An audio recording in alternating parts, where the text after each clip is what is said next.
Paul Manafort arrives at federal court Friday, June 15, 2018, in Washington. AP photo, Jacqueline Martin, Washington, AP. Former Trump campaign chairman Paul Manafort was jailed Friday after a federal judge revoked his house arrest over allegations of witness tampering in special counsel Robert Mueller's investigation. The order by U.S.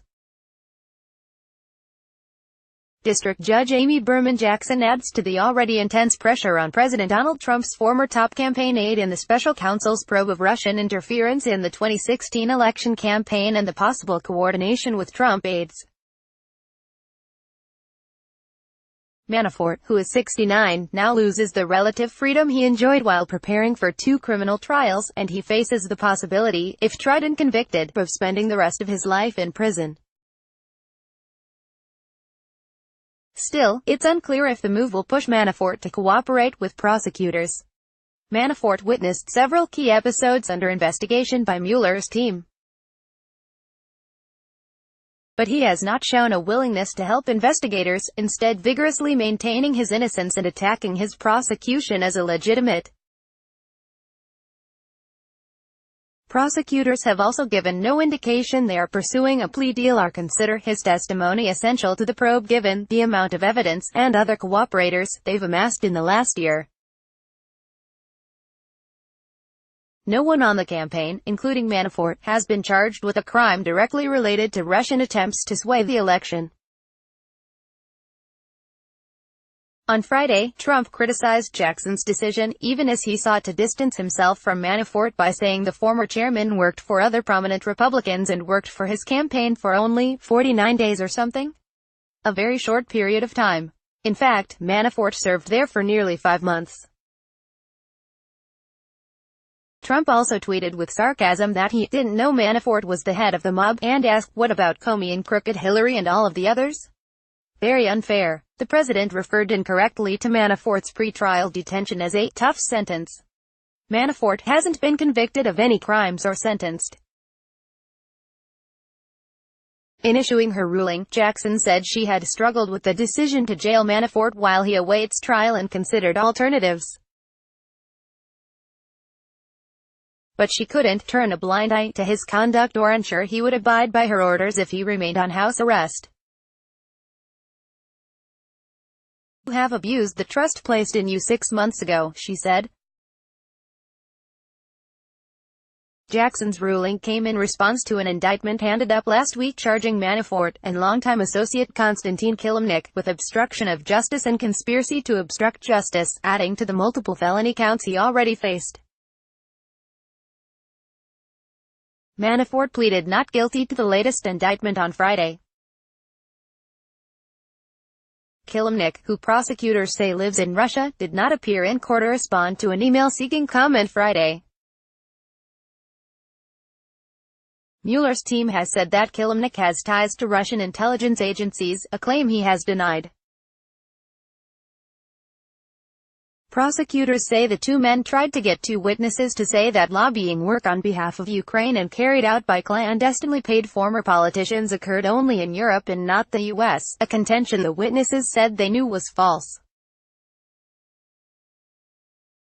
The distinction matters because unregistered foreign lobbying in the U.S. is a crime, while lobbying solely in Europe would be outside the special counsel's jurisdiction. Manafort's attorneys have accused prosecutors of conjuring a sinister plot out of innocuous contacts. They filed a memo written by one of the witnesses for Manafort that his attorneys say shows the work of the group, known as the Habsburg Group, was European-focused. In response, prosecutors filed additional documents showing extensive lobbying contacts by the group in the U.S., which they said showed the falsity of his representation. One document was a 2013 memo from Manafort to former Ukrainian President Viktor Yanukovych. It described how Manafort had designed a program that used the Habsburg members to lobby U.S. lawmakers and influence American public opinion, including meetings on Capitol Hill. On Friday, Manafort lawyer Richard Westling said his client had largely complied with Jackson's orders. and he argued that Manafort could not have known the men he contacted were witnesses. Westling did not propose adding any conditions to Manafort's house arrest, only asking that the judge clarify whom he was or wasn't allowed to contact. He also asked the judge to consider the burden it would place on Manafort to prepare for 2 criminal trials from jail. Prosecutor Greg Andres said it was inconceivable that Manafort didn't know the men were potential witnesses, in noting that he had specifically reached out to them to discuss allegations made in an indictment against him. Andres said Manafort had carried out a sustained campaign over 5 weeks to influence the witnesses' testimony, which he said was part of Manafort's history of deception in this case. For example, he said, the government had discovered Manafort was trying to hide his communications by using a technique called filtering, in which multiple people have access to the same email account and communicate by saving messages in a drafts folder rather than sending them. Jackson said she was very troubled by Manafort's contacts with witnesses. She also refused to lay out which witnesses were off limits. This is not middle school. I can't take his cell phone, she said, noting that if she listed 56 witnesses, she couldn't be certain he wouldn't contact the 57th.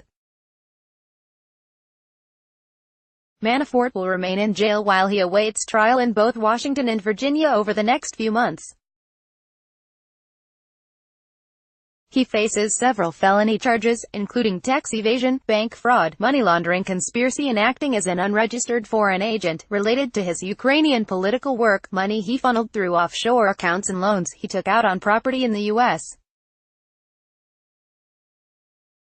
Associated Press writer Ken Thomas contributed to this report. Follow Chad Day on Twitter. https://twitter.com/chadsday. Copyright 2018 The Associated Press.